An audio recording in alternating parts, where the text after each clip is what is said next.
Welcome back to the morning vlogs. ఈ video చూస్తున్న అందరికీ వారాహి నవరాత్రుల శుభాకాంక్షలు.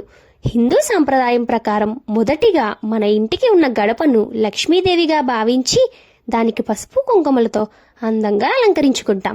పండగలు మొదలవుతాయి అనగా వచ్చే మొదటి శక్తి ఆరాధనే మన వారాహిదేవి నవరాత్రులు. లలితా పరమేశ్వరి అమ్మవారి రూపంలో ఒక రూపంగా వారాహి అమ్మవారిని చెప్తారు.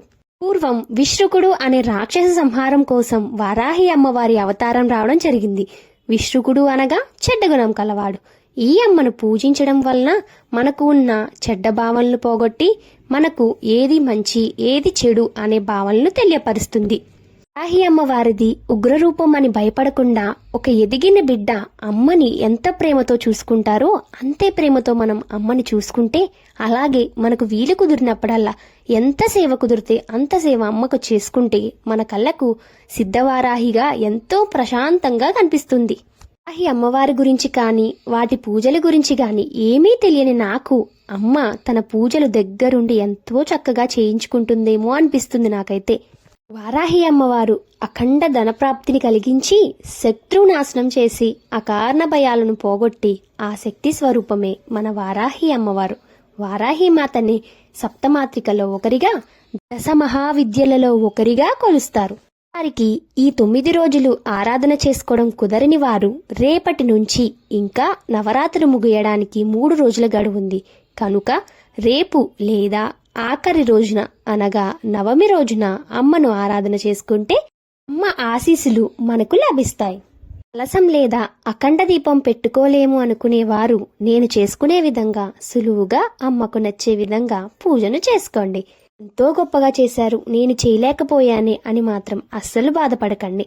అమ్మ నువ్వు ఎంత గొప్పగా చేశావని చూడదు, నువ్వు ఎంత భక్తితో ఎంత ప్రేమతో అమ్మకు పూజ చేశావు అని మాత్రమే చూస్తుంది. వారాహి మాత చిత్రపటం లేకపోతే మన ఇంట్లో ఉన్న అమ్మవారి ఏ స్వరూపంలో ఉన్న చిత్రపటాన్నైనా మనం పూజకు ఉపయోగించుకోవచ్చు. అమ్మవారికి ఈ ఎరుపు రంగు ఒత్తులంటే ఎంతో ప్రీతికరం కనుక మన దగ్గర అవి లేకపోతే ఒత్తులను కుంకుమలో నానబెట్టినా ఎర్రగా అవుతాయి. ఏ పూజనైనా సరే మనం ముందుగా ఆ బుజ్జ గణపతితోనే ప్రారంభిస్తాం. విగ్రహం ఉంటే విగ్రహం పెట్టుకోండి, లేదంటే గణపతిని చేసుకుని పూజనైతే ప్రారంభించండి. గోమూత్రము మరియు గోపేడతో తయారు చేసిన ఈ దీపంలో ఆవు నెయ్యను వేసి అమ్మవారికి దీపాన్ని సమర్పిస్తే మనం హోమం చేసిన ఫలితమైతే లభిస్తుంది. లేదా మీకు నచ్చినట్టుగా తమలపాకు దీపమునో లేదా కామాక్షి దీపమో ఏదో ఒకటి అమ్మకైతే సమర్పించండి. వారాహి అమ్మవారి విగ్రహం లేకుంటే ఇలా ఏ అమ్మవారి విగ్రహానికైనా వారాహి అమ్మవారిగా భావించి అభిషేకం అయితే చేసుకోవచ్చు. నేను కాశీ అన్నపూర్ణాదేవి విగ్రహానికి చేస్తున్నా.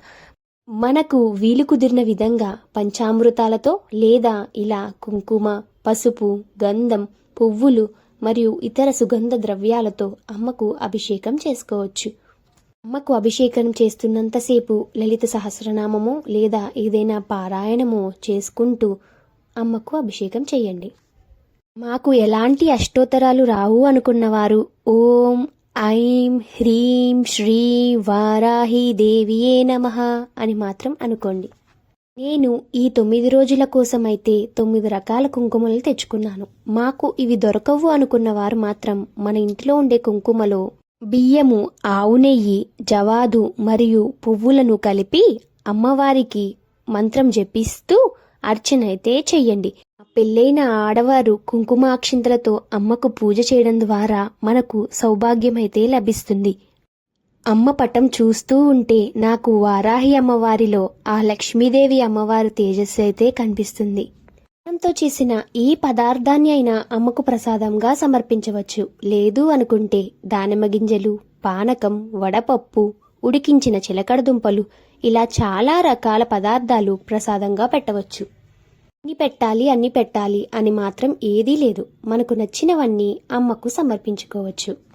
పూజ గురించి కొంచెం అవగాహన ఉన్నా సరే మనం ఈ వారాహి అమ్మవారి నవరాత్రులను ఎంతో చక్కగా చేసుకోవచ్చు. సాయంత్రం పూట కుదరని వారు ఉదయాన్నే అంటే బ్రహ్మ ముహూర్తంలోనే అమ్మవారికి పూజను పూర్తి చేసుకోవాలి. సాయంత్రం పూట అయితే దీపం పెట్టుకుంటే సరిపోతుంది. లేదా సాయంత్రం పూజ చేసుకునేవారు ఉదయం పూట అమ్మవారికి ఒకసారి దీపం పెట్టుకుంటే సరిపోతుంది. ఇలా మనకు నచ్చిన విధంగా సులభంగా పూజనైతే చేసుకోవచ్చు. నాకు తెలిసినంత వరకు అమ్మకు దండం పెట్టుకుంటున్నప్పుడు నాకు ఇది కావాలి అది కావాలి అని మాత్రం అడగొద్దు. ఎందుకంటే మనం అడిగిన మాత్రమే అమ్మ ఇస్తుంది. మనం అడగకుండా ఉంటే ఏం కావాలో తెలుసు కాబట్టి అన్నీ అమ్మే ఇస్తుంది. శ్రీమాత్రే నమః. అందరూ బాగుండాలి.